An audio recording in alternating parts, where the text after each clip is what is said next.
الحمدللہ رب العالمین والصلاة والسلام علی اشرف الانبیاء والمرسلین اما بعد فاعوذ باللہ من الشیطان الرجیم بسم اللہ الرحمن الرحیم ورتل القرآن ترتیلا وقال النبی صلی اللہ تعالی علیہ وآلہ وسلم خیرکم من تعلم القرآن وعلمہ۔ میرے عزیز دوستوں، بھائیوں اور بہنوں، السلام علیکم ورحمۃ اللہ وبرکاتہ۔ اللہ رب العزت کی دی ہوئی توفیق سے ہم اس وقت حاضر ہیں قرآن پاک سیکھنے اور سکھانے کی پہلی کلاس میں۔ دعا ہے اللہ رب العزت کی ذات سے اللہ تبارک و تعالی ہمیں قرآن مجید سیکھنا اور سکھانا نصیب فرمائے اور قرآن مجید سیکھ سکھا کر اس پر عمل پیرا ہونے کی توفیق عطا فرمائے۔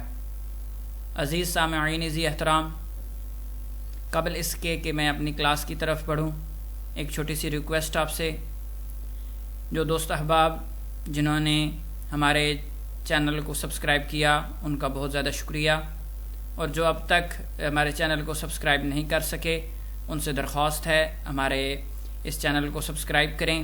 اس کا فائدہ یہ ہوگا کہ فوراً جیسے ہی ہم کوئی ویڈیو اپلوڈ کریں گے وہ آپ تک پہنچ جائے گی اور آپ کو قرآن پاک سیکھنے میں بہت زیادہ آسانی ہوگی۔ اس کے علاوہ آپ سے درخواست ہے ہمارے ان ویڈیوز کو اپنے فیس بک کی جو آپ کے آئی ڈی ہیں، آپ کے پیجز ہیں، یا جن گروپوں میں آپ جوائن ہیں، آپ ان میں اس کو شیئر کریں۔ کوئی ایک بھی بھائی اگر آپ کی شیئر کی ہوئی ویڈیو سے ہدایت پائے اور قرآن پاک کو سیکھے اور اس کو پڑھے تو یقیناً بالیقین اس کو بھی ثواب ملے گا اور آپ کو بھی ثواب ملے گا۔ تو آپ سے درخواست ہے کہ ہماری ان ویڈیوز کو زیادہ سے زیادہ شیئر کریں، لائک کریں، اور اگر آپ کو کسی قسم کا کوئی سوال درکار ہے تو آپ کمنٹ سیکشن میں مجھ سے سوال پوچھ سکتے ہیں۔ انشاءاللہ تبارک و تعالی اگر وہ چیز میرے علم میں ہوئی تو میں آپ کو اس کا جواب دے دوں گا، اور اگر میرے علم میں نہ ہوئی تو میں دیگر علماء کرام سے پوچھ کے آپ کو آپ کے سوال کا جواب دے دوں گا انشاءاللہ تبارک و تعالی۔ تو پڑھتے ہیں اپنے آج کے پہلے لیسن کی طرف۔ So let's start the class. بسم اللہ الرحمن الرحیم۔ تو سامعین ذی احترام، آج ہم اپنی پہلی کلاس کو شروع کرنے جا رہے ہیں۔ قرأت اور تجوید کے ساتھ قرآن مجید کو پڑھنا بہت زیادہ ضروری ہے، اور اس پہ میری ایک ویڈیو بھی موجود ہے، میں انشاءاللہ اس کا لنک بھی آپ کو ڈسکرپشن میں دے دوں گا۔ آپ وہ ویڈیو وہاں سے دیکھ سکتے ہیں اور آپ کو اندازہ ہوگا کہ ہمیں قرآن پاک کو تجوید کے ساتھ پڑھنا کیوں ضروری ہے۔ سب سے پہلے ایک چیز، یہ میں آپ کے سامنے ایک تصویر اوپن کر رہا ہوں، اس کے ذریعے میں آپ کو کچھ ضروری چیزیں ہیں وہ بتاؤں گا، تو تھوڑا سا انتظار کرتے ہیں تصویر کے کھلنے کا۔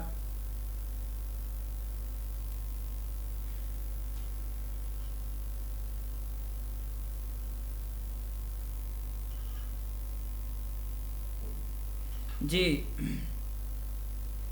تجوید و قرأت اور لحن جلی و خفی۔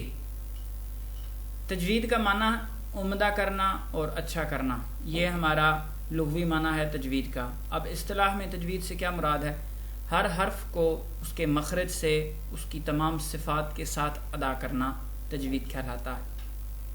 قرأت کا مطلب ہے پڑھنا، اور یہ لفظ اس طرح بولا جاتا ہے، یعنی کہ قاف کے نیچے زیر، را کے اوپر زبر، حمزہ کے اوپر زبر اور تا ساکن، قرأت۔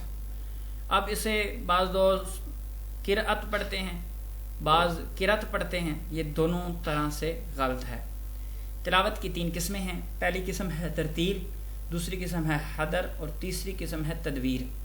ترتیل کہتے ہیں ٹھہر ٹھہر کے پڑھنے کو، جیسا کہ جلسوں میں آپ نے قراء حضرات کو دیکھا ہوگا، وہ قرآن پاک ٹھہر ٹھہر کے خوبصورت آواز میں خوبصورت طریقے سے پڑھتے ہیں، اسے ترتیل کہتے ہیں۔ حدر، رمضان المبارک ابھی گزرا ہے تو نماز تراویح میں آپ نے دیکھا ہوگا اور سنا ہوگا جس طرح امام صاحب تھوڑی سپیڈ میں تھوڑا سا تیز پڑھ رہے ہوتے ہیں، اس کو حدر کہتے ہیں۔ تیسری جو چیز ہے وہ ہے تدویر۔ اب یہ جو تدویر ہے یہ ترتیل اور حدر کا درمیانی رستہ ہے۔ جیسے امام صاحب فرض نماز میں پڑھتے ہیں ٹھہر ٹھہر کے، لیکن ترتیل سے تھوڑا تیز پڑھتے ہیں اور حدر سے تھوڑا آہستہ پڑھتے ہیں، تو یہ درمیانی. اور ایک چیز یاد رکھیں، ترتیل سے پڑھیں، حدر سے پڑھیں یا تدویر سے پڑھیں، لیکن اس کو ضروری ہے کہ تجوید کی قواعد کے مطابق پڑھا جائے، یعنی کہ ہر حرف کو اس کے مخرج سے ادا کرنا ہے اور اس کی تمام صفات کے ساتھ ادا کرنا ہے. اگر مخرج سے ادا نہیں کریں گے اور اس کی صفات ادا نہیں ہوں گی تو یہ غلط ہے اور یہ حرام کے زمرے میں آئے گا. اب دو قسم کی نمایاں غلطی ہوتی ہیں جن میں سے ایک کو لحن جلی کہتے ہیں، یا آپ یلو کلر میں دیکھ سکتے ہیں. لحن جلی کہتے ہیں بہت بڑی غلطی کو اور نمایاں غلطی کو، اور یہ حرام ہے. اور اس غلطی کی بھی آگے 4 اقسام بیان کی گئی ہیں. پہلی ہے کہ کسی حرف کی جگہ دوسرا حرف پڑھ دینا، جیسے قل ہے، کل کی جگہ یہ آپ دیکھ سکتے ہیں کہ یہ نقطے والا کل ہے، اور یہ جو کل ہے یہ کاف کش والا ہے، یعنی کہ نقطے والے کاف کو کاف کش کے ساتھ بدل دینا یہ حرام ہے. لحن جلی میں یہ شمار ہوتا ہے. اور دوسری ہے کوئی حرف بڑھا دینا، جیسے الحمدللہ اوریجنل ورڈ ہے اور اس کو بڑھا کے الحمدللہ ہی پڑھ دینا، یہ بھی حرام ہے. تیسری چیز ہے کوئی حرف کم کر دینا، یعنی کہ اس کو اوریجنل ورڈ کو ایک تو بڑھا دیا وہ بھی حرام ہے، اور اگر کم کر دیا تو وہ بھی حرام ہے. کم کیسے ہوگا؟ اصل ورڈ ہے لم یولد اور یہ اس کو کم کر کے لم یولد پڑھ دیں تو یہ بھی حرام ہے. حرکات و سکنات کی غلطی کرنا، حرکات و سکنات کہتے ہیں زیر زبر پیش کی غلطی. اگر اس کی مثال یہ کچھ اس طرح ہے، اصل ورڈ ہے اہدنا، یہ سورۃ الفاتحہ کا ورڈ ہے، اس میں یہ آیا ہے، استعمال ہوا ہے. اگر ہم دیکھیں تو حمزہ کے نیچے ہمیں زیر نظر آ رہی ہے، اور اگر حمزہ کے نیچے زیر کو ہم زبر کے ساتھ بدل دیں، اہدنا پڑھ دیں تو یہ بھی حرام ہے. یہ 4 غلطیاں ہیں جو عموماً ہوتی ہیں اور یہ لحن جلی ہیں اور یہ حرام ہیں. اس کا مطلب یہ ہے کہ اگر آپ تلاوت کر رہے ہیں اور ان 4 قسموں میں سے کوئی ایک بھی غلطی کر رہے ہیں تو آپ حرام کام کر رہے ہیں، بجائے اس کے قرآن پاک آپ پڑھنے کا آپ کو ثواب ملے، آپ کا گناہ لکھے جا رہے ہیں.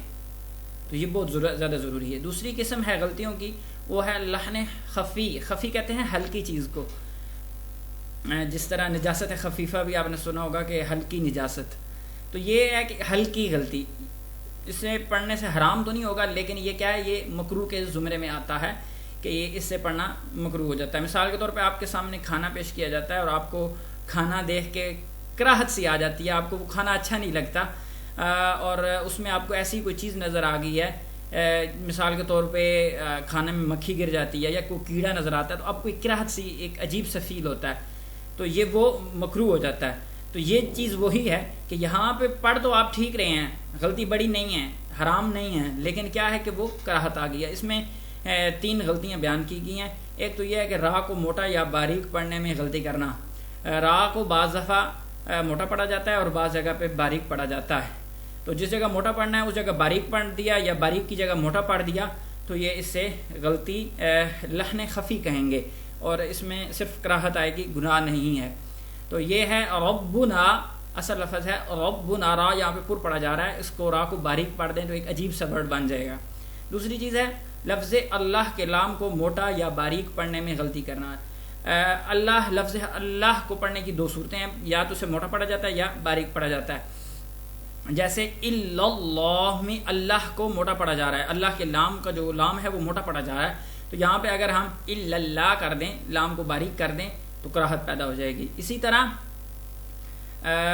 یہ دیکھیں بسم اللہ، اس میں لام اللہ کا جو ہے وہ باریک پڑھا جا رہا ہے، لیکن اگر اس کو ہم موٹا لام کے ساتھ بدل دیں تو یہ بن جائے گا بسم اللہ. آپ دیکھ لیں کس قدر چینجنگ آ گئی آواز میں، تو یہاں پہ کراہت پیدا ہو رہی ہے. تیسری چیز ہے کہ نون کے اظہار یا اخفا میں غلطی کرنا. یہ انشاءاللہ تبارک و تعالی اظہار یا اخفا جب آپ کا لیسن آئے گا تو میں اس کو مزید ڈسکس کر دوں گا.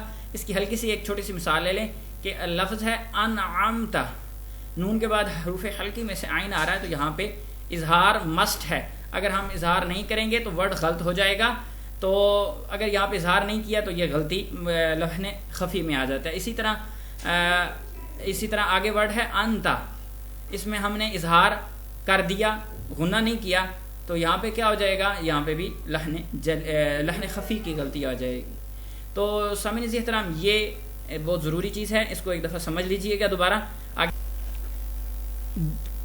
جی سامعین عزیز احترام، تجوید میں دانتوں کا ایک جو خاص مقام اور مرتبہ ہے، تو اس لیے ہم دانتوں کو ڈسکس کر لیتے ہیں۔ کل دانت 32 ہوتے ہیں، جن میں 12 دانت اور 20 داڑیں ہیں، جن کی 6 اقسام ہیں۔ پہلی قسم کا نام ہے ثنایا، دوسری قسم کو رباعیات کہا جاتا ہے، تیسری انیاب، چوتھی دواحک، پانچویں دواحن، چھٹی نواجز۔ ثنایا سامنے والے 2 اوپر اور 2 نیچے کے کل 4 دانت۔ اوپر والے یعنی کہ آپ اگر آئینہ لے کے کھڑے ہوں اور اپنے دانتوں کو دیکھیں، جو سامنے آپ کو نچلے جبڑے میں نظر آتے ہیں 2 دانت سامنے بالکل فرنٹ میں، اسی طرح 2 دانت اوپر والے جبڑے کے، 2 اوپر اور 2 نیچے، یہ 4 دانت، ان 4 دانتوں کا نام ہے ثنایا۔ اوپر والے جو ان سے دانت ہیں انہیں ثنایا علیہ کہا جاتا ہے، اوپرلے جبڑے میں جو ان سے ہیں، اور جو نیچے والے جبڑے میں ہیں ان دانتوں کو ثنایا سفلا کہا جاتا ہے۔ اور تیسری چیز ہے، یہ دیکھیں، دوسرا ہے رباعیات۔ ثنایا کے دائیں اور بائیں، اوپر نیچے، یعنی کہ اوپر والے جبڑے میں اور نیچے والے جبڑے میں دائیں اور بائیں ٹوٹل ایک ایک کر کے یہ کل 4 دانت ہیں، انہیں رباعیات کہا جاتا ہے۔ تیسری چیز ہے انیاب۔ انیاب کہتے ہیں رباعیات کے دائیں بائیں اوپر نیچے، یعنی کہ اوپر والے جبڑے میں بھی اور نیچے والے جبڑے میں بھی دائیں بائیں جون سے ہے نا، رباعیات کے دائیں بائیں جون سے ہے، ان کو انیاب کہا جاتا ہے۔ دواحک، انیاب کے دائیں بائیں اور اوپر نیچے ایک ایک کل 4 داڑیں۔ یہاں سے اب داڑوں کا ایک سلسلہ شروع ہو رہا ہے، جہاں دانت تھے وہ انیاب تک مکمل ہو چکے ہیں، اب دواحک ہے، تو دواحک ہے کہ انیاب کے دائیں اور بائیں، اوپر اور نیچے، اوپر والے جبڑے میں بھی اور نیچے والے جبڑے میں بھی کل ایک ایک 4 داڑیں ہیں، ان کو دواحک کہا جاتا ہے۔ دواحن، دواحک کے دائیں اور بائیں، اوپر نیچے 3 کل 12 داڑیں ہیں، ان کو دواحن کہا جاتا ہے۔ اور چوتھی قسم ہے نواجز۔ نواجز کہتے ہیں دواحن کے دائیں بائیں، اوپر نیچے ایک ایک کل 4 داڑیں، اور یہ نواجز وہ داڑیں ہیں جنہیں ہم اپنی زبان میں پنجابی میں اکثر آپ نے سنا ہوگا، کہتے ہیں کہ عقل داڑ، تو یہ وہ داڑیں ہیں نواجز۔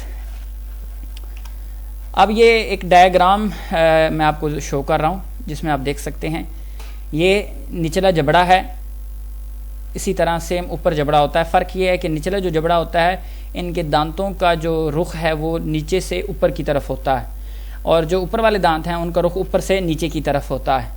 تو یہ آپ کو بتا رہا ہے، یہ دیکھیں فرنٹ کے 2، سامنے کے 2 دانت، ان کو ثنایا کہا جاتا ہے، اسی طرح اوپر والے 2 دانت یہ ثنایا، یہ جو ہیں یہ ثنایا سفلا ہے، نچلے ہیں، اور جو اوپر ہے وہ ثنایا علیہ کہا جاتا ہے۔ ان کے دائیں بائیں اوپر نیچے آپ اسی طرح دیکھ سکتے ہیں رباعی ہے، اسی طرح آگے رباعی کے بعد دائیں بائیں آپ دیکھ سکتے ہیں انیاب ہے، اور انیاب کے دائیں بائیں آگے یہ دیکھیں دواحک ہیں، یہاں پہ بھی آپ دیکھ سکتے ہیں انیاب کے ساتھ ہی دواحک ہیں، اوپر بھی اسی طرح ہی پوزیشن ہے۔ دواحک کے آگے دیکھیں 3 داڑیں ہیں، یہ آپ دیکھ سکتے ہیں 1 2 3، ان کے یہ ایرو لگے ہوئے ہیں، یہ دواحک کے دائیں، اور یہ دواحک جو ان سے ہے اس کے بائیں سائڈ پہ دواحن ہے، اسی طرح اوپر والے جبڑے میں بھی۔ اور اینڈ پہ ہے نواجز۔ نواجز یہ دیکھیں جسے ہم عقل داڑ کہتے ہیں، دواحن کے دائیں اور بائیں اوپر نیچے، یہ ان کو نواجز کہا جاتا ہے۔ تو ان چیزوں کو ڈسکس کرنے کا مقصد یہ ہے کہ یہ بنیاد ہیں، آپ کو ان چیزوں کا علم ہونا چاہیے، ان چیزوں کو آپ یاد کر لیں۔ انشاءاللہ پھر ملتے ہیں آپ سے اگلی کلاس میں، اور اگلی کلاس میں انشاءاللہ تبارک و تعالی ہم حروف تہجی کو ڈسکس کریں گے، حروف تہجی کو پڑھنا سیکھیں گے، اور ان کے جو مخارج ہیں ہم انشاءاللہ ان کو ڈسکس کرتے ہیں۔ تو آپ سے درخواست ہے اس ویڈیو کو زیادہ سے زیادہ شیئر کریں، اپنے دوستوں تک پہنچائیں، اگر آپ کے گھر میں بچے ہیں تو اپنے بچوں کو آپ یہ ان کے ساتھ شیئر کریں۔